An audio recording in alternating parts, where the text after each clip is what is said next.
Good afternoon, everyone. I welcome you all for today's webinar. My name is Shivika. Today's webinar is brought to you by Varthana. Topic is Adopting and Evolving, Essential Skill for 21st Century School Leadership. This is the second webinar in the series which Varthana is doing for this quarter. That is 21st Century Skill for School. We have covered mental health related webinar in this series, and today we'll be covering 21st century skill. Moving on, we'll be focusing on how technology and 21st century skill is gonna, like, what would be the collaboration and how you can effectively integrate it in the school. So these are few of the sessions which we'll be covering in this theme. In the last 3 months, we have followed a different theme that was bringing back student back to the school, helping them transition back to the school, in which we focused on smart goal and early childhood education, how to enforce positive behavior in the classroom, and how to increase parent engagement. So we are doing a lot of webinars for school leaders and teachers development. Please stay tuned to our webinars. Let's move ahead and understand today's agenda. Also, I would like to share one thing. We'll be issuing webinar participation certificates to the participants. Please fill the feedback form towards the end. Then only we'll be able to issue your e-certificate. So please ensure that you're filling the feedback form, and please stay tuned to the webinar till end. So today's agenda will start with introduction and session objective, context, essential skill for 21st century school leadership, continuous growth model for school, Varthana program, followed by feedback and closing. So as we all know that we have a lot of people here who have joined with us today. So knowing you all at individual level is going to be a bit tricky. So here I'm going to launch a participant poll to understand your profile. Please opt for your response and please submit it. I'm going to keep the window open for 30 seconds. Please vote. It's launched. The poll is launched. So thank you for joining us today. Most of the people who we have with us today, 50% of you are principal and school leader, and others are teachers and coordinators. So thanks for tuning in. Just give me a minute. I'll also keep on taking a look in Q&A section in between. So you can also put your queries there. After introduction, let's move to the session objective and see what we'll be covering in today's session. So today's objective is to understand the skill of 21st century school leadership, to learn a continuous growth model for school development, which is very crucial. So let's move and understand what is happening in education sector right now. What are the things which we are dealing with? So I'll request everyone to please take some time, reflect a bit, and share your views on it. That what are some of the challenges you are witnessing in the education sector? You can raise your hand or you can put it in Q&A section. That what do you think? What are the challenges education sector is facing right now?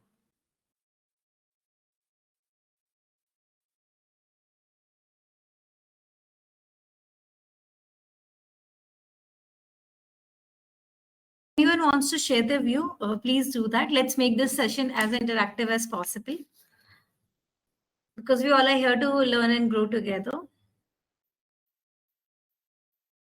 Deal with parents, yeah, it's one of the challenge. Dealing with parents is quite challenging. Many schools are struggling with parent engagement. Workload, time management is an issue. Okay, low attention span of student, yes. Attention span of student is an issue. Useless documentation, okay, and fee collection in rural area. Valid point, fee collection is always an issue. Thank you for your responses. Let's move on and see that what are some of the challenges schools are facing. So despite a lot of efforts which schools are trying to put, there's constantly some issue which we all are facing as a school, that is related to quality, accessibility, and inclusivity of education. So let's start with the first challenge, that is quality and access. The quality of education which we are providing is not consistent. So maybe the teacher who's teaching the content are not do not have the same pedagogical style. So the quality varies from teachers to teachers, depends on the infrastructures. There are a lot of external and internal factors which is impacting the quality of education, but also accessibility is an issue. Many school doesn't have a proper sanitation facility for girl child. There's this issue for a student with disability. So and so these are the accessibility issues and challenges which schools and education sector is facing. We are not equipped to deal with it effectively. There is perpetual shortage of teachers. So we all know that, especially in APS sector, affordable private school sector, teachers are like teacher shortage is always a concern, because there's a lot of teacher attrition. Many teacher they join the school but they drop out, and by the time you train them, you they start functioning effectively by the time they drop out of the school. So teacher attrition is one of the issue, because not it's one of the undervalued and underpaid job considered by many people. So that's one of the reason that there a lot not a lot of people are interested in this profession. The curriculum is quite outdated. That is also there. Like we are still focusing a lot on more text heavy content, more of theoretical content, and like there's less engagement, and even there is engagement, the equipments are not sufficient to engage student. So there is a need to shift and upgrade the curriculum, which hopefully has started happening due to national policy 2020. There's a clear digital divide in the education sector, especially in urban rural areas. So when there's this pandemic lockdown, many people shifted to like everyone shifted to digital platform, but the access to cell phone and mobile network bandwidth, accessibility of like the gadget device with one person was limited. So there's clear digital divide, and this is causing the equal accessible education to everyone. Dropout rate is another challenge which schools or education sector is facing. Like there's a lot of data still suggesting that, especially in secondary school, student drop out of the school. So even if you see in your school, the maximum admission you get is for primary and pre-primary, it's not for secondary. Few of the reasons are the economic status of the student. Maybe what is being taught in the school is not aligning with their vision and mission. Maybe the course or the content which we are covering is not relevant for their future dream. So these are few of the reasons. There are other infrastructural related issues for girl child, accessibility related issue for disabled children. So these are other reasons of dropout. So these are some of the challenges which we all are facing. Let's move on and understand that, you know, what are the some changes which we are witnessing in education sector. We all are undergoing a lot of changes, and I would like to hear it from you all that what do you think, what are the changes which are happening in education sector?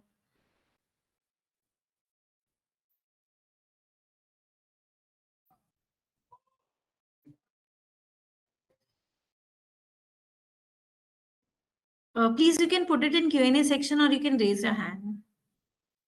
Are you witnessing some changes in the education sector, especially post-pandemic? There's a lot of changes which is taking place.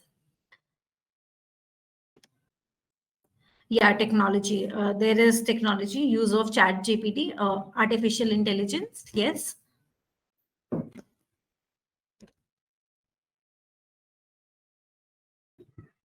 Any other changes you are witnessing recently in the education sector? Okay, thank you for your responses. Yeah, these are the two changes, technology integration and artificial intelligence is emerging in education sector. So let's see some of the changing, changing like education landscape, what is changing in education landscape. But before we move into it, let's understand the educational landscape in India. So our education landscape started the more emphasis we started getting from Kothari Commission, which was established in 1968, 66, 68. There's a lot of recommendation to bring transformation in education sector. Later on, we got this national policy on education somewhere around 1986, and for more than 30 decades, there was on policy level there was not much recommendation or improvement happened. There was only Right to Education Act, which was introduced around 2010. So we know that the changes are happening, but not at a policy level. But few years back, there was a change which was which started occurring, or there was a recommendation from NEP as well. So indeed, there is the in educational landscape of India is changing. There's a lot of emphasis on digital learning because the type of generation we have right now, they are different type of learners, and we have started understanding their needs and also start teaching based on their needs. So there are this audio visual kinesthetic learner, and the digital learning is quite effective in engaging and teaching them according to their pace, provide them additional resources to learn on their own pace. So there is emphasis on digital learning, and there are a lot of schools who have even pre-pandemic they started integrating these digital learning, and there's these education solution providers like IMAX, Pearson. They were indulgent creating digital learning platform for schools and training the teachers. There is a rise of edtech startup. Because apart from school, also parents wants kids to engage, and also as we all know that kids are at different learning level. So these edtechs are helping them do their customized learning, and it's quite effective. There's like a lot of creative content, a lot of engaging content which is available for the student. So some of the famous edtech startups are Byju's, Vedantu, an academy. The other change which I have said that we have witnesses for after a very long time, we are witnessing a change in national education policy, and it's going to be a bit challenging but exciting for the school to see the transformation in education sector. So the national earlier the focus was more into studying, developing skill. It was more of employability, employment focus, but now the focus is holistic development, where in 21st century everyone is aspiring to be an entrepreneur, and through this NEP, the NEP 2020, school should be would be able to develop a student in a holistic manner, which will help them to grow to their fullest potential. There's a lot of importance of soft skill which is there in today's world, as we are living in globalization era. There's a lot of opportunity available and from outside of our country, and there's a lot of cross learning which is happening. The skill set is required to do that. Not only rote learning or knowing something is sufficient. Soft skills like communication, critical thinking, collaboration, negotiation, these skills are gonna play a major role for student to grow in their life. There's also a lot of emphasis on alternative education model. These days parents also want flexible and an environment which is good for student mental health, because again mental health is one of the emerging issue. So there's a lot of emphasis on open schooling and school homeschooling. So these concepts are also evolving, which we are witnessing and will be witnessing more and more in coming days. So it's important to understand these changes in education sector. Let's move ahead and say understand that why school leadership needs to evolve, like what we are doing so far as a school leader, why that needs to be evolved. And because as we have seen and discussed that the world we are living in is a very fast paced world. Everything is evolving, everything is changing, it's quite dynamic. How we used to teach earlier, how we are teaching right now, there's a difference in it.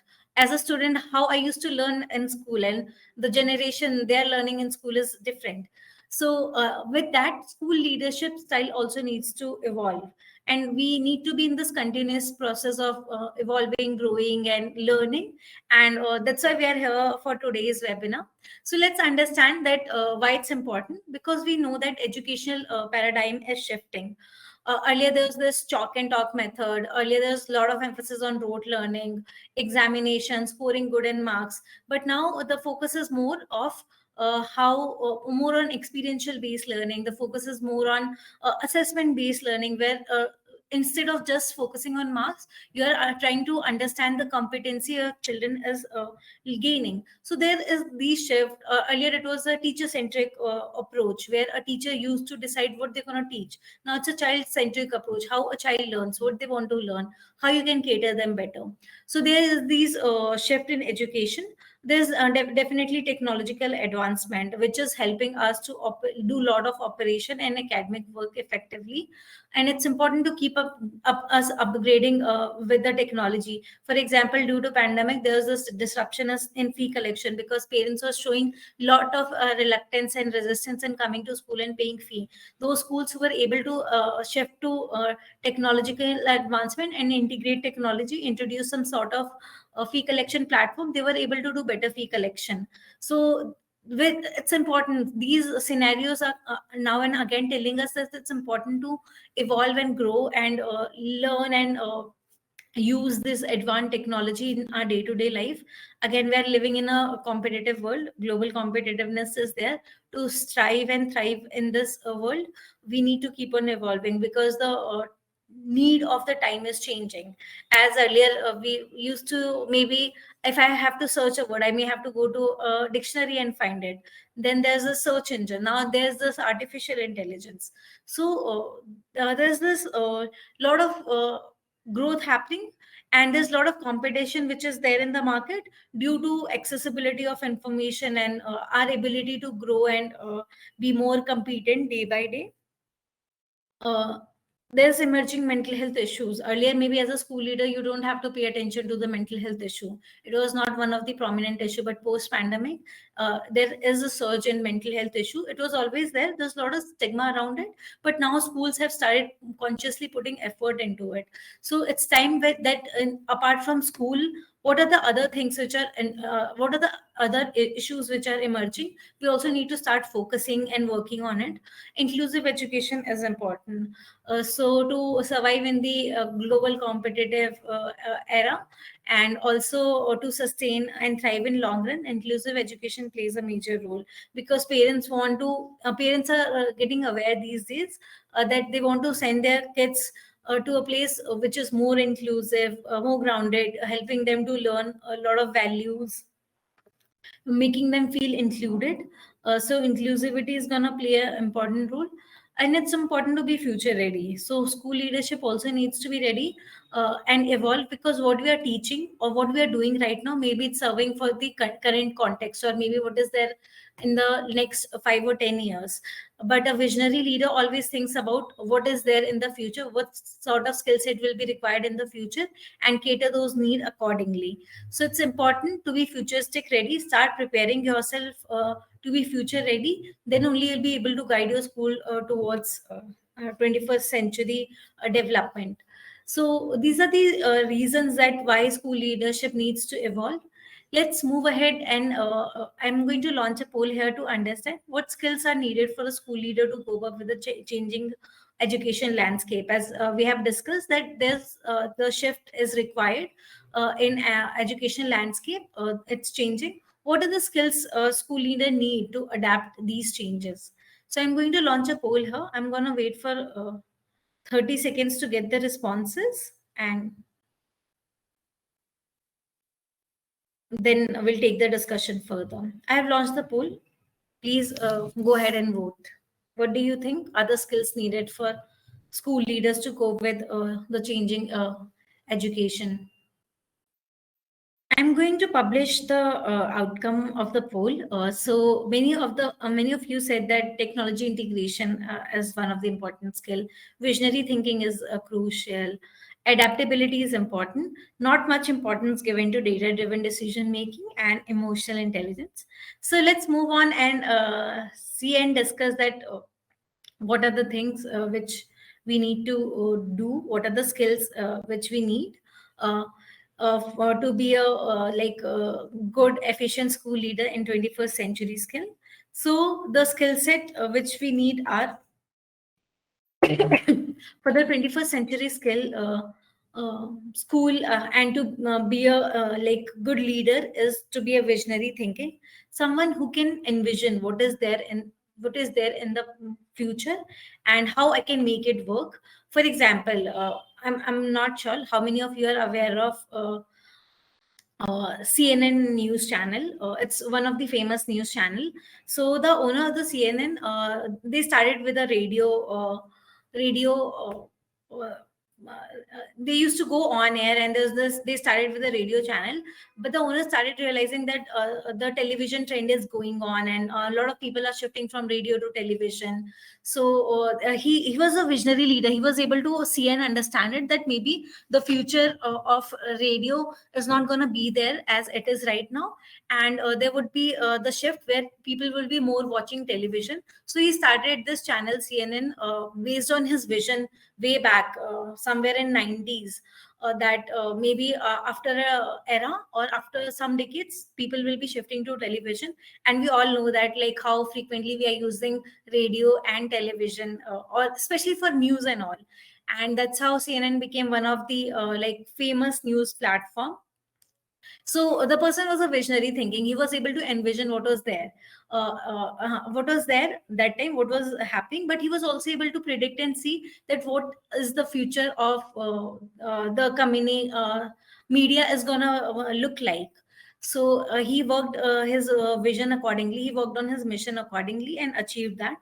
Adaptability is again one of the crucial skill, and who knows this better than us post pandemic? I think schools are the one who understand and realize the value of adaptability the most, because of sudden change, and there's a lot of approaches which we ended up changing as a school to adapt during and post pandemic.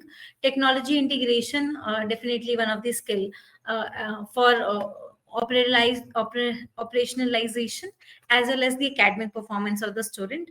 Data driven decision making, there are a lot of organization these days coming up, and they are talking about that will help you to learn data scientist, and there are a lot of organizations who are working and playing around data, helping people learn and see through data. And that's how they are growing, because they are formulating their strategy using the using and making decision based on the data driven. So one of the basic example is Facebook understand, analyze, collect all your data, and come up with the insight. So the way we are seeing the stories on the Facebook or the reels, these are the decisions they have taken based on the data driven, that maybe people are not interested in putting a lot of or spending a lot of time in watching a long video. Maybe a quick video can be may increase the viewers or the time consumption what a normal user is using. So you can see that these data driven decision is helping them growing a lot. So the users are increasing, the viewers are increasing, the watch time is increasing.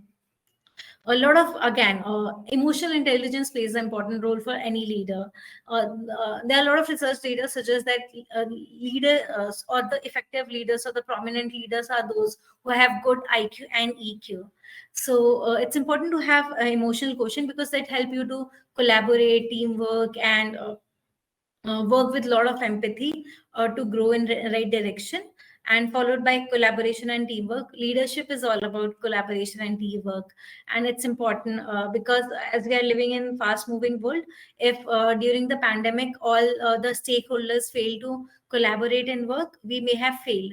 So for example, like there's a sudden lockdown, there's the need to shift to an online platform. Teachers started working on it, schools started training them, students started learning and arranging the required resources, parents started to support the student. So there's this collaboration and teamwork which was happening to make anything work. So as a school leader, you need to have this skill, how you help people collaborate and teamwork to achieve a desired goal. So let's start with visionary thinking and understand visionary thinking in terms of school development and teacher development. So a visionary leader is someone who is able to articulate, formulate, articulate, and communicate what they want to do, how they want to do it, and mobilize resources accordingly, and motivate people to achieve a common goal. So this is the work of a visionary thinker. I have already given an example of it. What is the importance of a visionary thinker, a thinking person, or a visionary thinking school leader? They're able to align their mission and goal. So a visionary thinker knows that maybe 20 years or 30 years, this is going to be the future. I'm standing here. I want to go from here to there. What are the things? What are the steps I need to do to achieve that goal? So the person will break their vision into mission and formulate small goals to achieve that.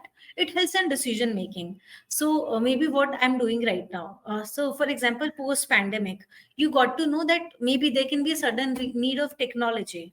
What sort of decision you'll make to see that you continue running your school effectively in long run? So maybe I know that now students are more into cell phones, they're more into technology, they have more accessibility to information and knowledge, which I may not be able to provide as a school leader in school.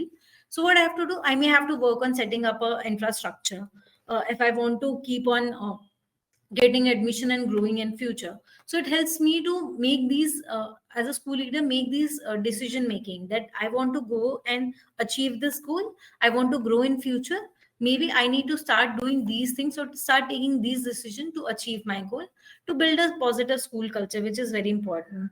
A school culture, we all know that it's not going to be built in one day. It's a continuous process, and you have to put efforts in that direction. A person who knows what to do, how to do, and what would be the values to do it, will be able to build a positive school culture. It also attracts and retain talent. So like if, for example, if you are doing a job, if you are doing as a teacher, if you are working, but you don't know where you're growing or what is going to be your future. If you are teaching a primary section, you don't know when you're going to take up the secondary section. Is there any scope of moving horizontally, moving somewhere or to the some different vertical? So maybe as a science teacher, I may want to try teaching social science, or I may want to try teaching English.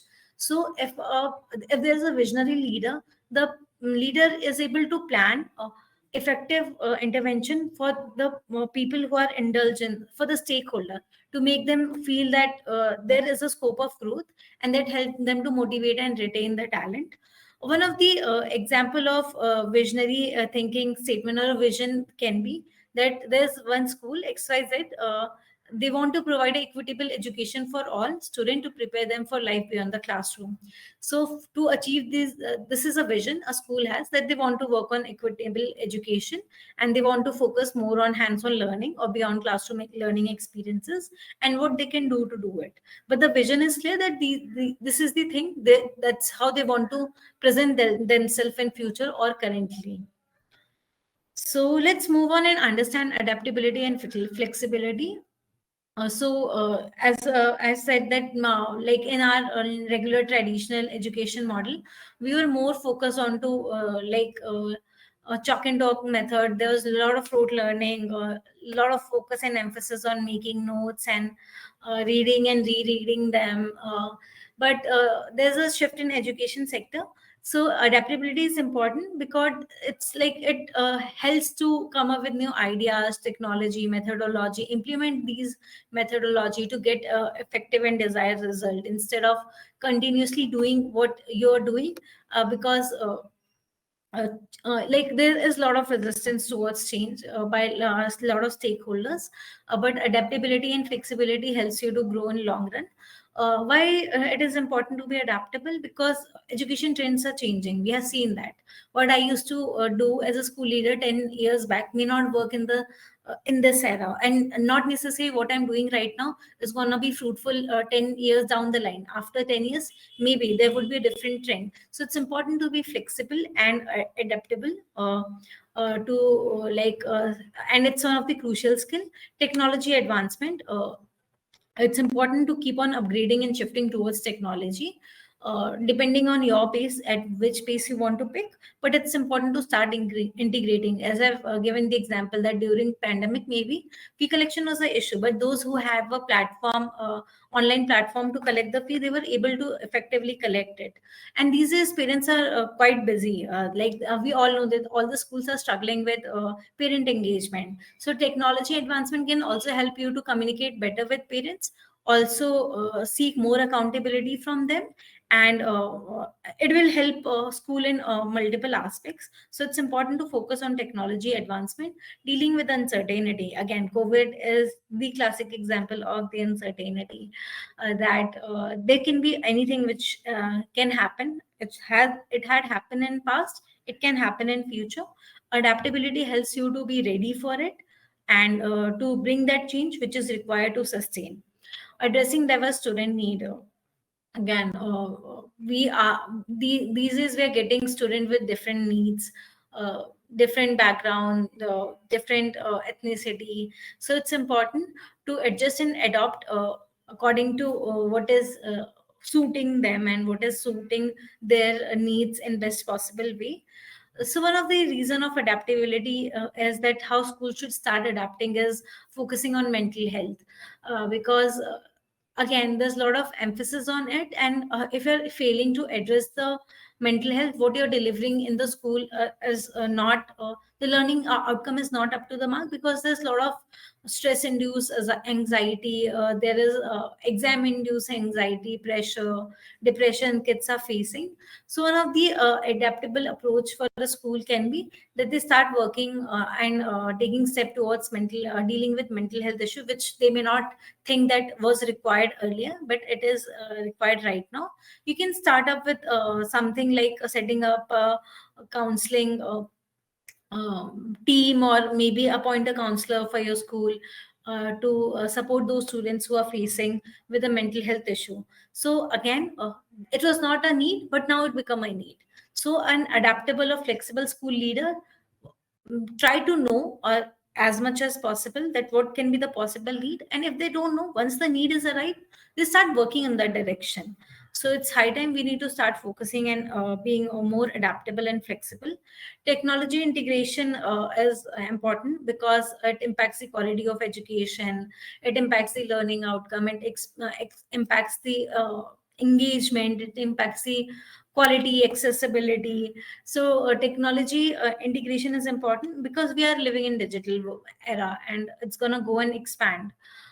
Artificial intelligence and the GPT, which we are hearing again and again these days, is giving us a clear indication that maybe the limited access to information is not sufficient. We need to start expanding our horizon and start integrating these technology. So it's important for a school leader to focus and develop this technological integration skill. And also in terms of operationalization, so there are a lot of organizations who are dealing their operation on day-to-day basis using some applications, which is helping them to cut their costs, manage the data effectively, use the data effectively, and communicate effectively. So some of the importance of technology integration is it definitely enhances the learning experience. We have different kind of learners, and it's the kind of learners are not only students. It's not that students are audiovisual or kinesthetic. Even teachers are audiovisual kinesthetic. I'm myself a visual learner. So technology integration helps me and everyone, teacher or school leader, to enhance their learning style and learn and grow accordingly. So it contributes there. Promoting personalized learning, as I said, that a student maybe are at different level, and maybe one student knows how to do a sum, but the other student is struggling in even identifying 3-digit number or forming a 3-digit number.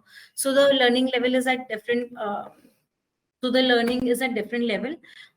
Technology integration in education helps to provide personalized learning and support to a student. As I said, the information which I have or you have is limited, but there are a lot of information out there on web. So there's access to a lot of information which we can effectively use and grow.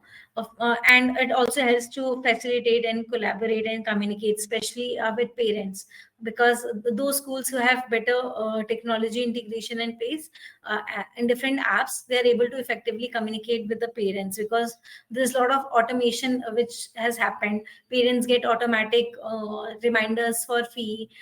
There is automation if the student is missing class for more than 5 days a week, or a month or so. So this is helping to build better relationship, do a better teamwork and communication. So one of the example I would like to share is use of ERP, Enterprise Resource Planning software. It helps a school to track attendance, fee, resources, what they're using, what they're doing on day-to-day basis, and what is working out for them. And it also provides quick access to real-time data, because as I've mentioned that using the data, there's a lot of intervention which can be planned to grow. So these ERP or these technology is giving you a lot of real time data, that what is happening, how much admission I'm getting, what is the retention, what is the teacher retention, how frequently my teachers are taking leave, how frequently school students are not in the school, how frequently parents are not attending the parent teacher meeting, because recording all these data on paper is a difficult task. So you have get access to a lot of real time data.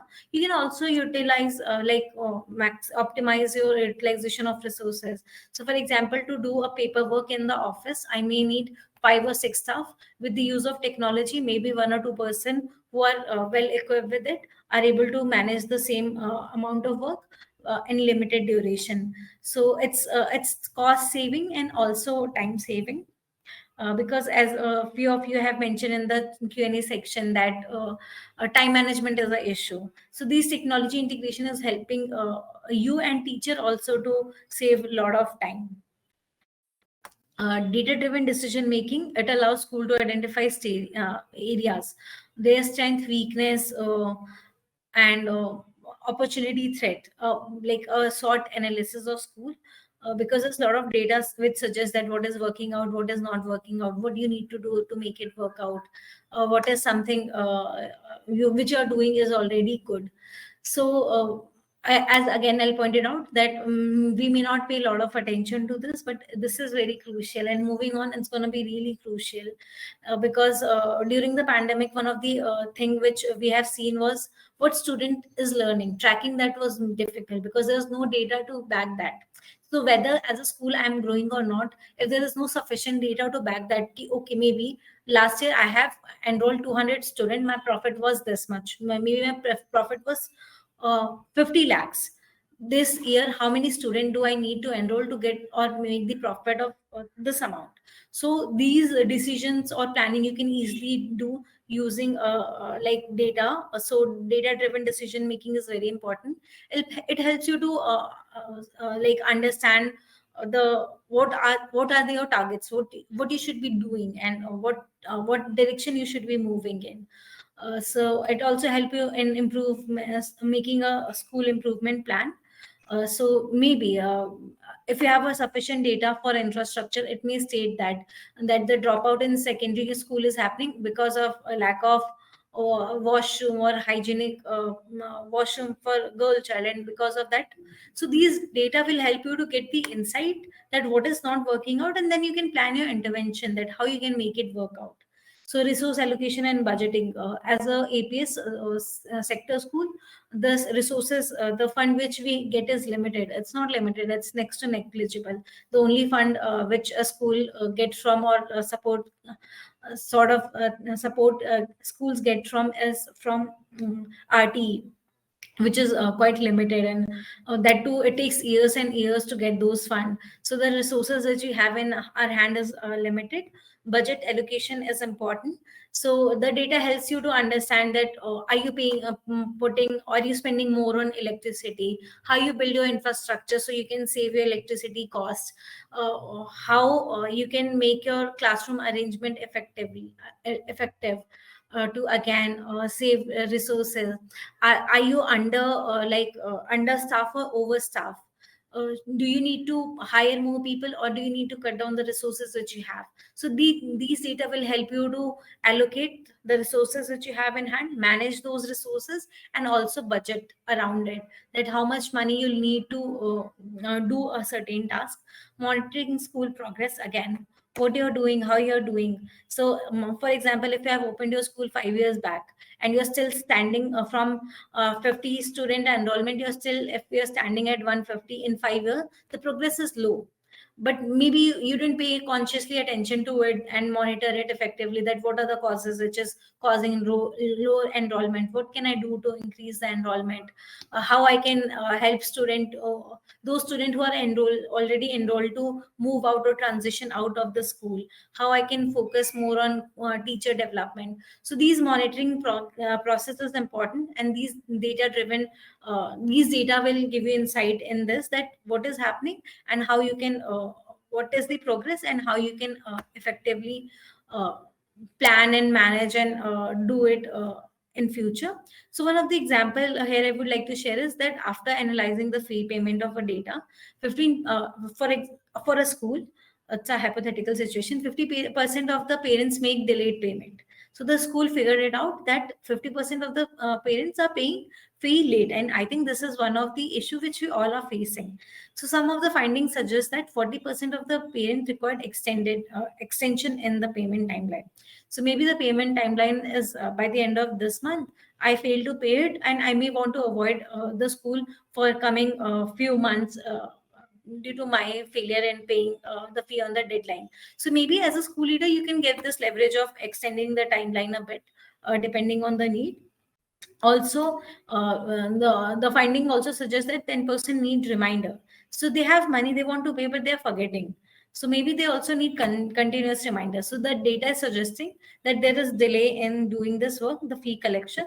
These are the reasons that the parents may require timeline extension. The parent may reminder. These are the things which is suggesting that because of it, it's not happening.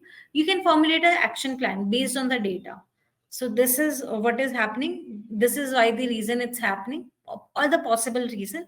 What you can do to make it happen. So the action plan can be, school can extend the deadline and send reminders to the targeted parents.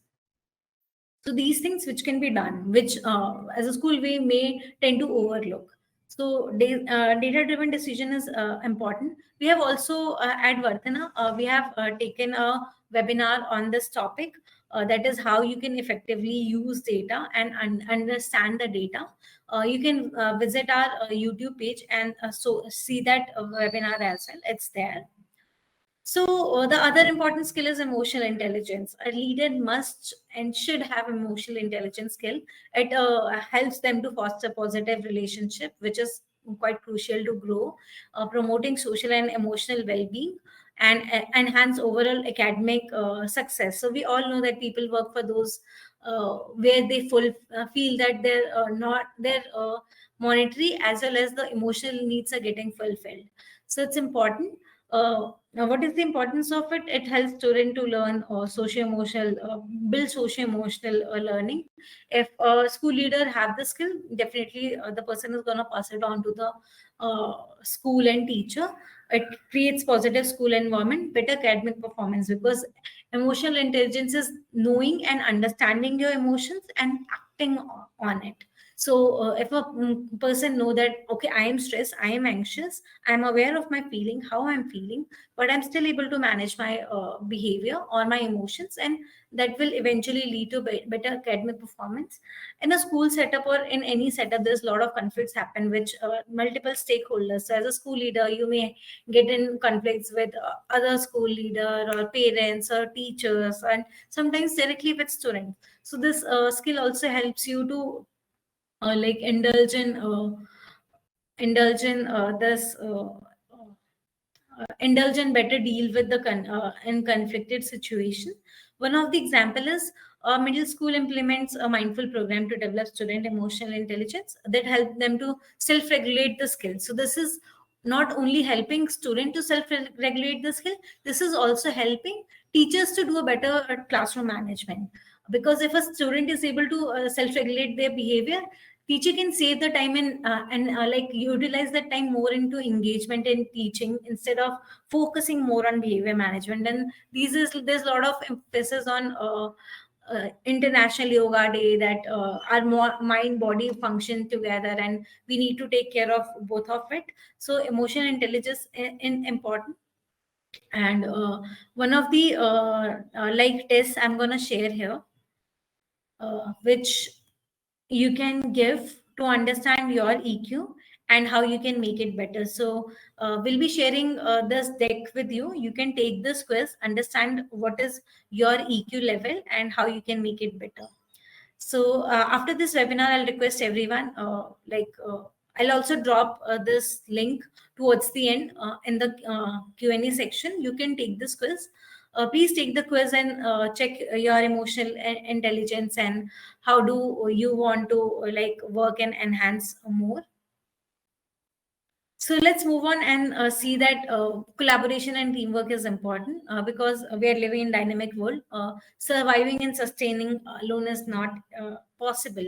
Like even when you, as a school leader, when you set up a school, there's a lot of people who come together, build it, help to function it, and sustain in long run. So like we're living in a world where things are changing. We need to change and grow with it, and for that we need to know and learn from other people, and collaboration and teamwork is the best way to do that. So for example, right now what we are doing is collaborating and learning from each other.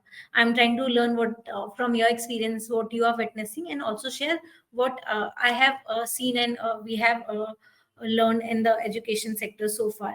So this is adding a lot of value. So, what is the importance of collaboration and teamwork? It enhances learning experience. So, the moment there is more than one brain, the ideas, views, and the brainstorming is effective. The outcome is effective. So, it enhances the learning process. It fosters creativity and innovation.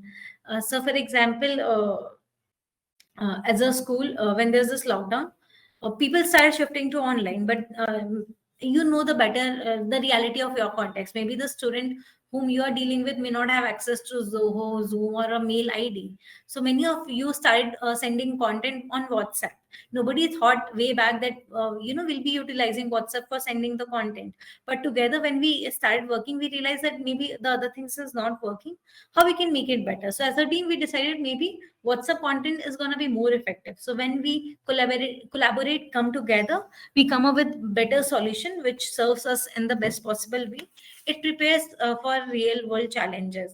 As I said that maybe we are not prepared for it, but as a team or as a school, we all managed to uh, go through and get through pandemic, and have also effectively worked on the learning loss which has anchored. Building social skills and empathy. So as I said that people may not like there are different motivational factors for different people, and like a person who is able to collaborate and do a teamwork, other people are more supportive and feel more motivated around that people to work with. So for example, there's one person who understands what you're going through, who understands and motivates you that okay, I get it that you're going through this, you'll get through this, let me help, or let me understand, or I'm there to provide you necessary support which you need. So you see, the moment there's the social skill and empathy building, the teacher retention goes up, the parent engagement goes up, the parent retention goes up, parents start showing up. So as a school leader, if you're perpetually absent from the meetings which you have conducted, or you're not doing something to engage these people, maybe it is impacting the teamwork and the morale. So it's important to focus a lot on collaboration and teamwork, not only classroom, even outside the school. And we all do that, right? We all have ended up for technology integration, collaborated with different partners. For the professional development of teachers, we collaborate. So for different things, we are already doing it on day basis, but it's one of the crucial skill. One of the example for teachers can be trade a class for an hour. So as a teacher, if I want to do collaboration work, maybe I can ask one teacher to take my class, and I can take their class, or maybe we can co-teach a lesson together. So maybe I'm aware of my pedagogical style, I know how I handle a student, but I may not know that how other teachers are doing. So this will help me to get a cross learning opportunity and collaborate and grow together. It can also be focused and working on a project together, and participating in inter college, inter school competitions. So these are some of the collaboration opportunity which we all should be open towards, and should try to make it part of our day-to-day life and learning. So these are the skills which are crucial for 21st century skill for teachers, school leaders, and we need to pass the same for student as well. So let's understand that we have discussed these skills. What are the practices school needs to build these skills to consistently grow and develop? So we have seen that these skills are important. What are the practices we need to do to build these skills, or do better and grow better in long run? So again, platform is open to you all. Please, you can share your comments in Q&A section, or you can also raise a hand.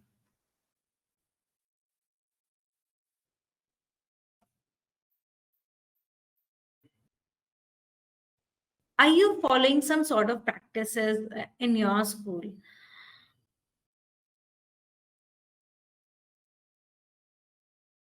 for development? Yeah, I can see someone. Okay.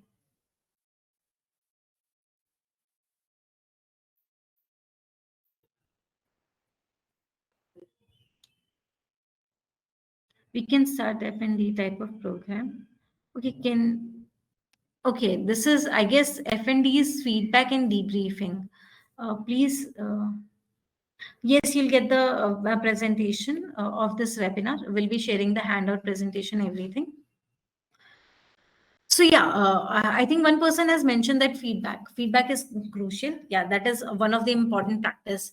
As we have said that these are the skill set which we need to cover, but what would be the mechanism of it? How we are going to understand what we are doing? Is, are we doing it effectively or not, or we need to do it differently even if we acquire these skills? And these skills are interlinked. So we all know that we are living in a rapid changing landscape, and the 21st century demands proactive and adaptive approach. So even when we know that we need to do this, how we need to do it? What are the practices we need to have in place to do this? So to understand those practices and to understand how we can continuously grow and professionally develop, we'll be discussing some models for it. So, for continuous learning and professional development practices, we'll be discussing two practices today. One is feedback and evaluation, the other is reflective practices. So, we know that we need to learn skills, we need to grow and develop. These are the two models which we'll be focusing on, using which you can reflect and learn and understand and formulate your strategies to grow. So, individuals, we need to be continuous learner. We are living in a world where we need to be a continuous learner. We need to keep on upgrading our knowledge skills, and keep on evolving and adapting. So one of the like professional development practice which is very crucial is feedback and evaluation.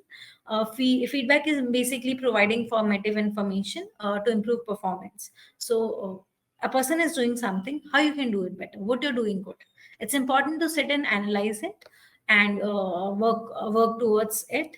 The other is reflective practices. It's a model which it's a very structured approach to encourage self-assessment, critical thinking, professional growth, and how you can grow using self-reflection. So whatever we have discussed, that these are the skill set which we need to acquire. We need to have these practices to continuously learn and grow and acquire those skill set, so it should not get stagnant with time. So let's start with feedback and evaluation model. So it's providing constructive feedback, assessing the performance, and supporting the professional growth, and followed by continuous follow up. So it starts with for school leader. It starts with observing and debriefing, followed by goal setting, support the professional development, and ongoing feedback. So as a school leader, my feedback, I may ask my teachers to give me feedback on the infrastructure. So the feedback I have, like I'll just encourage them that you share that what are your observation on infrastructure and how we can make it better. So maybe the school, the teacher suggested that we need to focus more on technology integration. So the goal setting is to include technology for class first to fifth in coming 1 year. So this is, as a school leader, this will be my goal. How I'm going to do that? So even if I've got the technology set up, I need to train my teachers. So the next goal is to support my staff to learn how to integrate technology. It's not only having a setup, a technological setup. It's also how to train them to utilize it in best possible way. So my goal is to set up technology for first to fifth grade in best in effective way, and also support and train my teachers to utilize this. And once there is the implementation is process, the technology is there, the teacher are equipped how to use it in best possible way. I keep on checking as a school leader that okay, now I have infrastructure, this is what is the learning outcome I am expecting. Maybe I'm expecting as a school leader growth in the student performance by 20%. So earlier if it was 50%, now I want them to score 70%. So I have organized necessary sources, train the teachers. Am I able to achieve what I have set for? So this is just one example that how you can gather the feedback. You can evaluate, set a goal, do necessary things to make it function, and keep on reassessing and evaluating that whether it's working out or not and what needs to be changed. So let's move on and see it. Like I've just shared example in the context of a school leader. Let's understand this with the context of a teacher, that how using the same model a teacher can grow and grow. So a coordinator is observing a classroom and discussing the roadmap. So the coordinator can start with observation and debriefing. They can talk what the teacher is doing nice. So in this case, maybe the asking technique, the teacher is introducing a lot of varieties of techniques to ask question to promote the student participation. So the coordinator is appraising it. The second move is to provide this, but the coordinator has also observed that the time which a teacher is allocating for a student to answer, reflect and answer is not sufficient. So the goal they have set together is that okay, these are the effective strategies which you are trying to include, but let's start giving more time to the student to utilize and reflect and come up with the response. So this is the goal setting. The support with the which the coordinator or the school leader has provided to the teachers is to put them through an effective workshop on questioning and how to effectively engage and enhance the waiting time, some strategy for the wait time. And once the teacher is equipped, the teacher started doing it. Can there can be a follow-up observation and debriefing whether the teacher is implementing what the goal the goal they have set, the professional development, or whatever they have learned in the professional development workshop, are they implementing it or not, what they're doing good, how they can make it better, is there something new they need to focus on. So feedback plays a crucial role in understanding uh, and also involving the skills which we have discussed, the 21st century skill. To develop that, it's important to have this open feedback loop. So here I'll be sharing a template to show you. And again, this is something which we'll be sharing, that how you can use a classroom observation tool, that what sort of the things which you'll be witnessing, how the teacher is doing, how you can provide the feedback. Also, as I said, that it's important to give the feedback, but there are models to give the feedback. So there's a situation, behavior, impact, action. That was the situation, how you were doing it, how it has impacted it, and what can be the action of it. So this is one feedback format. The other is sandwich model. That the moment you're giving the feedback, you appreciate the person. That this is, as I've mentioned in the group, the person started with this, that okay, this is something you're doing good. Your probing technique is good. but there is an area of improvement that you need to focus on wait time, that you need to give more time to student to reflect and encourage, put them through the training, ask them to that they are doing good and they can make it better, and how they are making it better. So again, these templates you can use to do that. Also, we'll be sharing a goal setting template, because to use these practices effectively, you need to have a goal in place, because it all start with vision and breaking the vision into mission. So having a goal is important. So there's this goal sheet, goal setting for school leader. This is just a template example which we'll be sharing with you. You can have the same for your school, that these are the things which you'll be focusing on. This is the outcome we are expecting. It would be easy for you to evaluate the outcome and monitor the progress, support what is required, and it's same for the teachers. So there, this is also something which we'll be sharing with you, that effective goal setting is important, that we need to do what we need to do and how we need to do it and what would be the outcome of it. So this is one of the practice, feedback practice. The other is reflective practice. It's called give reflective cycle model. So the cycle, the design, the cycle talks about improvement of experiences, that what you are doing, how you are experiencing it, and how you can make it better. So in terms of school context, again, you describe that maybe as a school leader, I want to enhance the teacher retention. So this is my thing, that as a school leader, I want to enhance the teacher retention.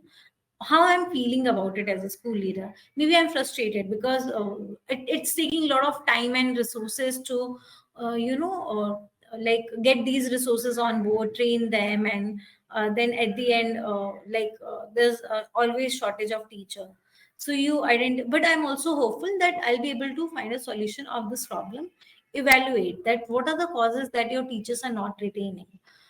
Oh, what are the things which is impacting? Maybe they're not getting paid for what they're doing. Maybe there is no motivation factor which is motivating them, or maybe the growth opportunity they are getting is not something they are looking for. So you evaluate that this is happening, this is what I'm feeling about it, what is happening. Conclusion. Okay, maybe I need to focus and provide more developmental opportunities to them. If required, may need to increase or give them a raise. If required, I may need to take some session to keep on motivating them for what they are doing and acknowledging their work. So action would be, I'm going to give a 10% hike or 15% hike to the teachers every year. I'm going to help them indulge in 5 training in a year, or I'm also going to take them out for a trip. So these can be action plans. So you have an issue, you have attached your feeling to it, you're evaluating that what the issue is saying, what is the conclusion, what is happening exactly, and how I can make it better. So, as a school leader, you can use this reflective practices. Here, an example, I have already discussed an example for a school leader. Here, I'll be covering for a teacher. So, if a teacher is implementing a new teaching strategy in classroom to promote student engagement and collaboration during through some activities. So, the description is that its teacher describes the strategy, that they want to do a group work, and they are working on a project-based assignment. The feeling is teacher is a bit anxious about it, that there can be some team dynamics which may go wrong in the teamwork, but also excited that this may add a lot of value in the student learning, and something for teacher also to learn and grow.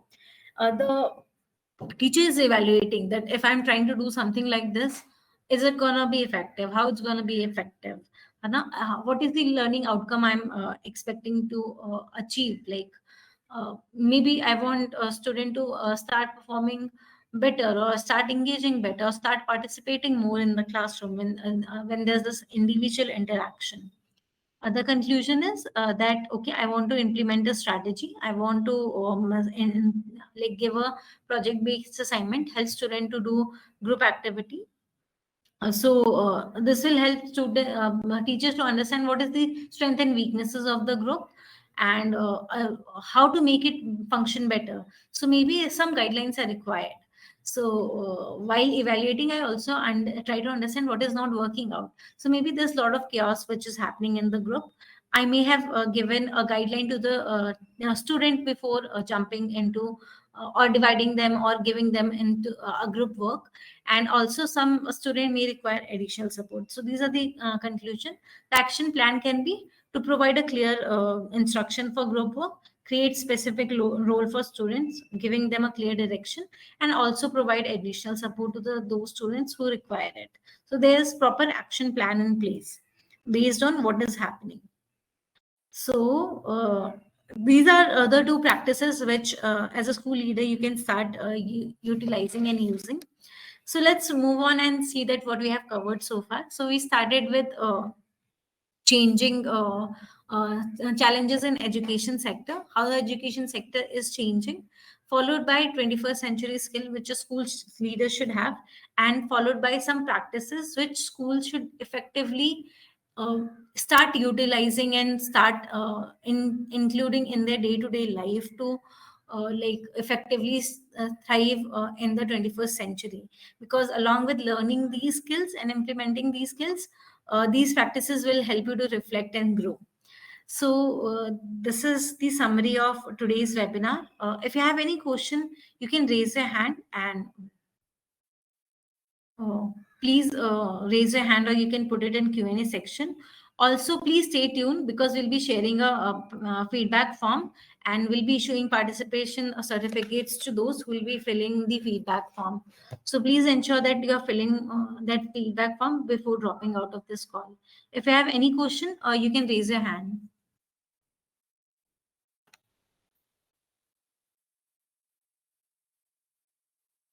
Okay, I've got some responses. Faculty development program, yes. Feedback helps in developing. Like once you put them through some training, or feedback help them to implement, and it's easy for schools to monitor. Any financial support given by Vardhana, you can reach out to us. We have some financial assistance for school.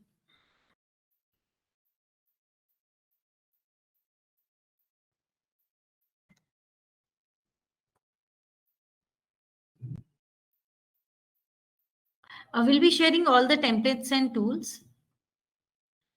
So if there's no question, I would like to share two programs offered by Vardhana. The financial assistance which we provide is provide loan and student loan to school.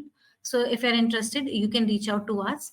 Along with it, we also said that there's a lot of technological integration which is happening and it is required. We at Vardhana also believe on the same thing. And we have two partners.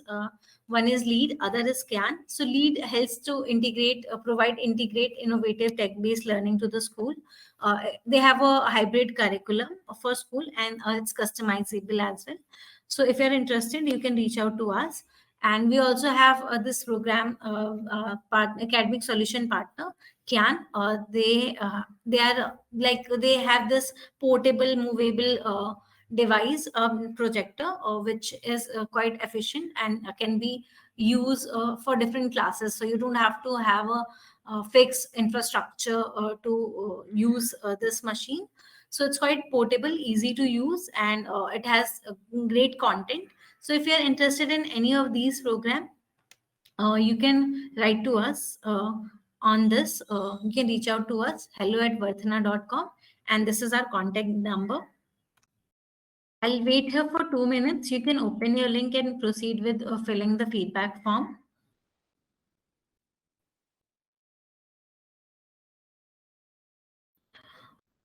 As I've mentioned earlier, that we are doing this webinar series on different themes. Our current theme is on a 21st century skill. And along with this webinar, we'll be focusing on webinar related to embracing technology for 21st century skill and skill building, how to make education more inclusive, equity and inclusion in education. So please stay tuned to Varthana and our page. You'll be getting the notification for those webinar as well. We'll request you to join with us for those webinar as well. Thank you for joining us today. We're looking forward you to connect with us for other webinars as well, which are lined up for this month and coming few months. So have a good weekend.